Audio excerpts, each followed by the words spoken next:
स्वागत है आप सभी का गौतम सर मोटिवेशन चैनल में। जी हाँ दोस्तों, आप सभी के लिए फिर से मैं एक नए वीडियो लेके आया हूँ जिससे कि आपके बच्चों के ऊपर ज्यादा इफेक्टिव हो और आप अपने बच्चों को सही मार्गदर्शन दे सकते हैं। तो उन्हीं सारी चीजों को मैं एक तरीके से कलेक्ट करके लेके आया हूँ और पूरा डिटेल्स में आप सभी को बताने वाला हूँ किस तरीके से अपने बच्चों को पढ़ाया जा सकता है और पूरी आसानी तरीके से आप अपने बच्चों पे कंसंट्रेट करके उन्हें उनके माइंड को तेज बना सकते हैं, तीव्र बना सकते हैं।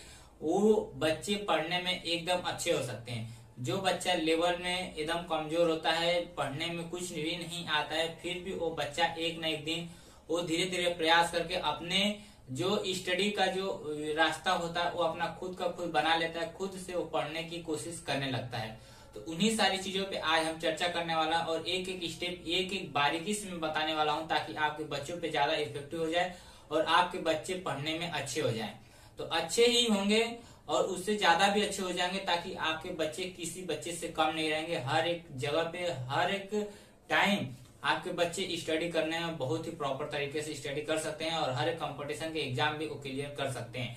चाहे छोटे हों या बड़े हों, सबके लिए ये मेथड सबके लिए सोल्यूशन है और सारे बच्चे इसे फॉलो कर सकते हैं। जिस तरीके से चाहे पेरेंट्स हो, चाहे टीचर्स हो, चाहे स्टूडेंट हो, किसी भी तरीके के लोग हो, अगर आपके समय में ये सारी चीजें यूज होने वाली हैं, ये कोई भी यूज कर सकता है। किसी जॉब पर्सन वाले भी लोग यूज कर सकते हैं। अगर कोई बच्चा है छोटा सा या कोई बड़ा बच्चा है तैयारी कर रहा है किसी बोर्ड के एग्जाम की, तो वो भी सारी चीज को फॉलो कर सकता है। तो ये नहीं कि सिर्फ बच्चे ही कर सकते हैं, क्योंकि हर एक कंडीशन हर एक टाइम पे सबके लिए फॉलो अप करना बहुत ही जरूरी होता है। तो जैसे कि हम कोई स्टार्ट करते हैं काम हम उस काम को कैसे अंजाम देते हैं, किस तरीके से शुरुआत करते हैं। सबसे पहले तो हम उसकी सेटअप बनाते हैं, क्या उसमें कमी है क्या नहीं है, कैसे उसको रखना है कैसे नहीं रखना है। ये सारी चीजों का हम एक लिस्ट बना लेते हैं, फिर उसके ऊपर हम विचार करते हैं और फिर हम उसको एक तरीके से सेटअप देते हैं और सेटअप देने के बाद उसकी हम पूरा प्रोफाइल बना के उसको हम स्टार्ट करते हैं। तो वैसे ही जैसे आप बच्चे हैं, जैसे बच्चे स्टार्टिंग में बहुत ही उसके पास कुछ भी माइंड एकदम फ्रेश होता है, कुछ भी नहीं रहता है, तो उनको सबसे पहले किस तरीके से डाइवर्ट किया जाता है। सबसे पहले बच्चे जब पैदा हो जाते हैं तब उन्हें कुछ भी नहीं रहता है, फ्रेश रहता है। तो हमको वहीं से उनको जड़ के पकड़ना है, न कि कुछ बड़े बच्चे हो जाते हैं तब उसके बाद। जब तक जड़ से नहीं पकड़ेंगे तब तक वो बच्चे कहीं आगे नहीं निकल पाएंगे। तो हम जड़ से पूरी बताने वाले हैं और जड़ से पूरा उखाड़ देंगे ताकि आपके बच्चे आगे चल के आपका नाम रोशन करे, आपके स्कूल का नाम रोशन करे और आपके घर समाज हर जगह का नाम स्तर का रोशन करेंगे। तो उसी खाली बस हमारे कुछ टिप्स हैं, ऐसे बहुत बेस्ट टिप्स हैं और उसे जैसे ही आप फॉलो करेंगे और फॉलो कराने लगेंगे तो आपके बच्चे बहुत ही इंटेलिजेंट हो जाएंगे, पढ़ने में अच्छे हो जाएंगे। जहाँ कुछ नहीं आता था वहाँ इतना आने लगेगा उनको ताकि आप उनकी अंदाज भी नहीं कर सकते हैं। तो चलिए हम वीडियो को ज्यादा लंबा ना करते, अपने वीडियो को स्टार्ट करते हैं। स्टार्ट करने से आपसे छोटी सी रिक्वेस्ट करूंगा, अगर आप हमारे चैनल पर नए हो हमारे वीडियो को लाइक कीजिए, सब्सक्राइब कीजिए, बेल आइकन को दबा दीजिए ताकि ऐसे ही नोटिफिकेशन आप सभी को सबसे पहले मिलती रहेंगी। तो चलिए हम देखते हैं कि बच्चों को कैसे पढ़ाया जाता है। बच्चों को पढ़ने से पहले साथ साथ में उनको दोस्त यार और ग्रुप बनाना पड़ेगा, क्योंकि किसी भी तरीके से आप पढ़ाएंगे तो उन्हें उनका एकाग्र में यानी कि एक पर्सनल में उन्हें बिठाकर उनका माइंड कंसंट्रेट नहीं हो पाता है, डाइवर्ट नहीं हो पाता है।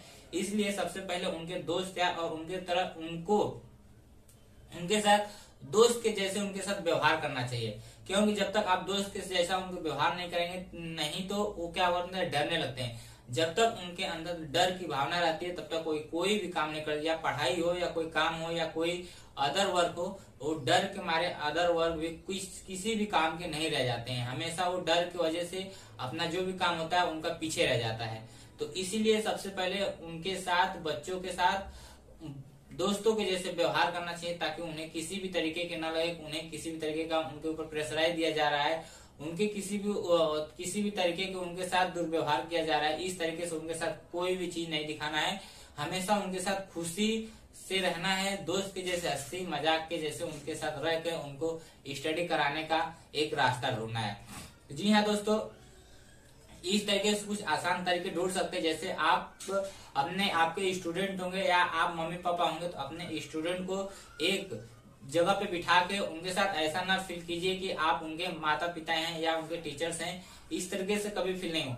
साथ में जब आप उन्हें पढ़ाने के लिए बिठाते हैं तो उनके साथ में थोड़ा इंटरटेनमेंट भी होना चाहिए, मस्ती हंसी मजाक भी होना चाहिए, थोड़ा सा कुछ स्टडी होना चाहिए, कुछ जोक्स भी होने चाहिए। इस तरीके से उनके साथ होना चाहिए ताकि उनको किसी भी तरीके का माहौल पता ही नहीं चले कि वो पढ़ने बैठ रहे हैं।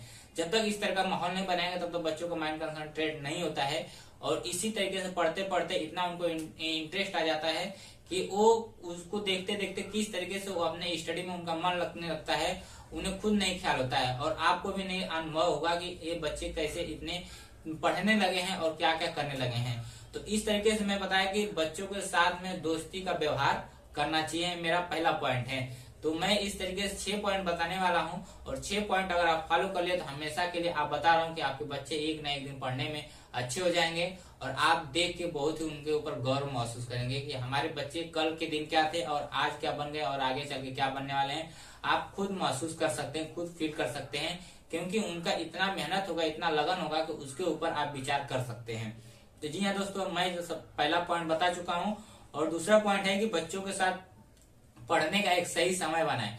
जब तक एक सही समय नहीं बनाते हैं तब तक उनके साथ कोई भी कार्य अनुचित नहीं हो सकता है, क्योंकि कोई भी कार्य करने से पहले उसका एक लिमिट टाइम होता है, हर एक कार्य का हर एक समय होता है, तो उसी समय पे वही काम अच्छा लगता है।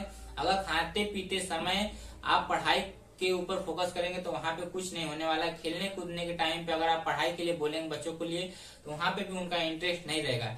इसलिए सबसे पहले उनका एक शेड्यूल बनाइए, टाइम टेबल बनाइए, उसके हिसाब से उनका क्या करना है उनको पढ़ने के लिए बताइए, और पढ़ाने की कोशिश कीजिए, तभी आप जाके वहां पे बच्चे कहीं ना कहीं उनका माइंड कंसंट्रेट होगा। उनको टाइम वाइज उनको डिवाइडेशन कर दीजिए, जैसे सुबह से जैसे उठ जाते हैं उनको स्कूल जाना है, फिर स्कूल से जाके कुछ रेस्ट करना है, उसके बाद फिर खाना पीना खाना है, खाना पीना खाने के बाद उनको थोड़ा सा फ्रीडम देना है, बात व्यवहार करना है, बात विचार करना है। उसके बाद उन्हें टाइम बता दीजिए कि आपको इतने बजे से इतने बजे तक होमवर्क करना है, स्कूल का इतने बजे से उनको याद करना है, इतने बजे से इतना लिखना है। इस तरीके से शेड्यूल बना लीजिए, और जिस तरीके से याद करने का, लिखने का और किताब पढ़ने का, इस तरीके से सारा उनको टाइम दे दीजिए, और साथ में फिर उनका रिवीजन भी लेने के लिए आप अपना टाइम रख लीजिए कि क्या क्या पढ़े हैं, क्या क्या नहीं पढ़े हैं। साथ में जब एंडिंग में जब सोने का टाइम होता है तो उस टाइम पे सारा आप रिवीजन ले सकते हैं, ताकि उन्हें भी लगे कि हम क्या क्या आज किए, क्या क्या नहीं किए, उसके बारे में उनकी सारी इन्फॉर्मेशन मिल सकती है। तो इस तरीके से सबसे पहले मैं दूसरा पॉइंट का था कि बच्चों का एक पढ़ने का सही समय बना लेना चाहिए, और उनको बता देना चाहिए कि आपको इतने बजे से इतने बजे तक एक कार्य करना है, और इतने बजे से इतने बजे तक ये आपको पढ़ाई करनी है। तो इस तरीके से उनको सबसे पहले शेड्यूल बना लेना है। तो ये मेरा दूसरा पॉइंट हो गया। और तीसरी पॉइंट क्या है कि छोटी छोटी चीजों से बच्चों को स्टार्ट करना चाहिए, चाहे छोटे बच्चे हों चाहे बड़े बच्चे हों, सबको यही पॉइंट है कि जैसे कोई भी सम्स आता है या कोई भी क्वेश्चन आते हैं तो आप सबसे पहले छोटे क्वेश्चन देखिए। कहीं पे भी आप देखते हैं कि जैसे हम कोई भी ये बुक पढ़ते हैं या स्टडी करते हैं तो उसमें स्टार्टिंग से पहले जो वीक पॉइंट रहता है वहां से शुरू करता है, जो इजी पॉइंट रहता है वहां शुरू होता है, और उसे जाके लास्ट में एक एंडिंग पॉइंट में हार्ड वर्क दे देता है। तो क्योंकि जब हम इजी पॉइंट पकड़ लेते हैं तो हम हार्ड वर्क भी कर सकते हैं। तो इसलिए सबसे पहले छोटे छोटे पॉइंट से स्टार्ट करना है।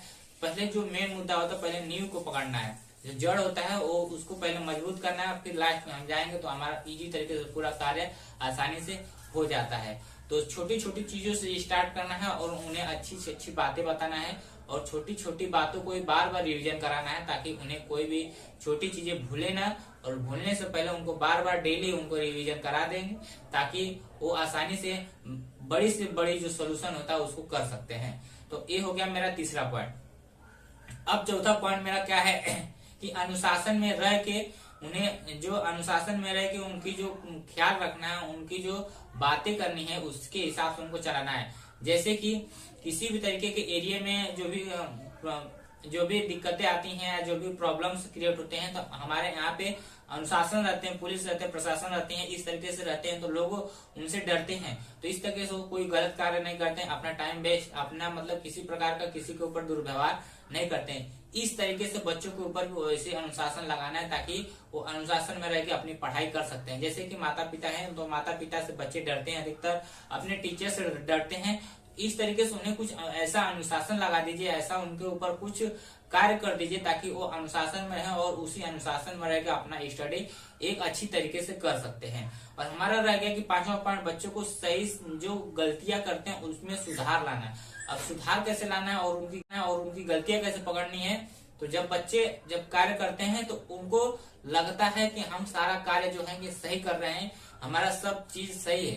तो जब तक हम उसको रीचेक नहीं करते हैं, उनको बताते नहीं कि यहाँ पे गलती और जो गलती होती है उसको लिख के समझा के बताते नहीं है, समझाते नहीं, तब तक उनकी गलतियां पकड़ में नहीं आती है। और जब तक हम उनकी गलतियों को नहीं बताते हैं तब तक वो अपने अंदर सुधार नहीं ला पाते हैं। इसीलिए हमें बार बार बच्चों को उनकी गलतियों को बताना है, समझाना है और उससे रूबरू कराना है, समझा के उनकी गलतियों को दूर करना है, ताकि वो जो गलती करते रहते हैं वो भूल जाए और जो सही रहता है उसको पकड़ लें। तो इसलिए गलतियों को भी बताना बहुत ही अनिवार्य है।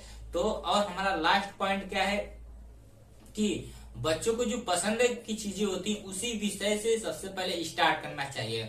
जैसे छोटे बच्चों को सबसे ज्यादा अगर देखा जाए तो कार्टून से रिलेटेड पिक्चर्स पसंद आते हैं, तो कार्टून से रिलेटेड ही आप उनको क्या करना है, ABCD सिखाए, क सिखाए, A to Z जो भी उनको इन्फॉर्मेशन देनी है, जो भी सारी चीजें दिखानी है पिक्चर के माध्यम से उन्हें सिखाइए, बताइए, समझाइए, तब वहां पे बच्चे इंटरेस्ट लेने लगते हैं।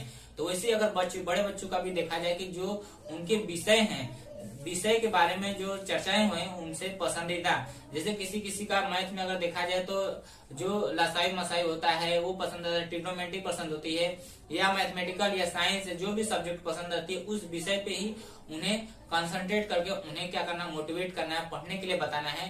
क्योंकि जब एक बार उनको पढ़ने में मन लगे, कोई भी सब्जेक्ट जो पसंदीदा मानो, अगर सबसे पहले उनको हार्ड वर्क दे देते हैं, हार्ड सब्जेक्ट दे देते हैं, तो उनका पढ़ने में मन नहीं लगता। क्यों?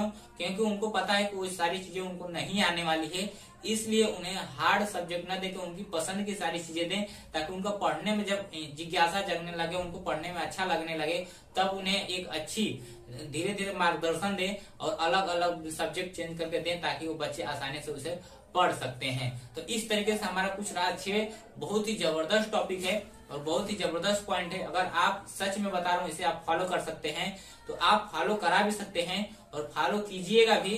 तो इस तरीके जैसे आप इसे करते हैं तो देख लीजिएगा आपके लाइफ में जरूर एक दिन चेंजेस आ सकता है और आपके बच्चे 100% सुधर सकते हैं और कहीं पे भी इसे यूज कर सकते हैं। किसी भी बच्चे के साथ यूज करते हैं, चाहे टीचर हो, चाहे माता पिता हो, चाहे स्टूडेंट हो, जो भी लोग हमारे इस वीडियो को देखते रहेंगे, आप एक बार इसे अपने लाइफ में उतार के देखिए, इसे करके देखिए, प्रयोग कीजिए, तब आपको समझ में आएगा। कोई होते हैं कि बस सुन लेते हैं, समझ लेते हैं, सब बोलते हैं कि नहीं, लेकिन कोई भी चीज होती है, किसी भी चीज का लोग रिसर्च करके बताते हैं, रिसर्च उनके ऊपर समस्याएं घटनाएं हुई रहती हैं, उनको खाई में गिर चुके रहते हैं। तो जब वो गिर जाते हैं तो उन्हें पता रहता है कि जब हम गिर चुके हैं तो दूसरों को गिरने ना दें।